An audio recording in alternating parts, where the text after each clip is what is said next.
কিন্তু করতে পারে নাই।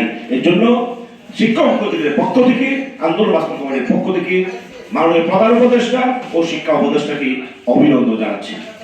পাশাপাশি আমরা সরকারের কাছে দাবি জানাচ্ছি যে আমাদের যে সমস্ত মাদ্রাসা রয়েছে 1519টার বাইরে আমাদের অনুদান মুক্ত অনুদান বিহীন মাদ্রাসা রয়েছে, সকল মাদ্রাসাকে যে আমাদের দীর্ঘদিনের যে দাবি জাতীয়করণের দাবি, সেই জাতীয়করণের দাবি না আদায় হওয়া পর্যন্ত আমরা মাঠ থেকে যাব না। আগামী দিনে যে আমাদের নেতৃবৃন্দ যে ঘোষণা টাইম আলটিমেটাম দিয়েছে, সেই আলটিমেটাম অনুযায়ী আবারও আমরা সকল শিক্ষক শিক্ষিকা এবং ছাত্র অভিভাবকদের নিয়ে আবারও আমরা আগামী যে 17 আগস্টে আমরা মাঠে আসবো।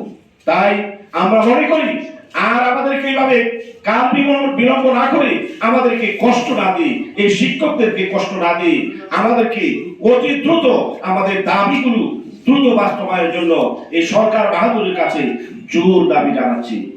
পরিশেষে সবাই ভালো থাকুন, সুস্থ থাকুন এবং আমাদের এই দাবিগুলোকে ইলেকট্রনিক মিডিয়া এবং প্রিন্ট মিডিয়া আপনারা সরকার বাহাদুরের কাছে পৌঁছে দিয়ে আমাদের দীর্ঘদিনের দাবি আশা পূরণ করবেন, এই আশাবাদ ব্যক্ত রেখে আমি আমার সংক্ষিপ্ত বক্তব্য এখানে শেষ করছি।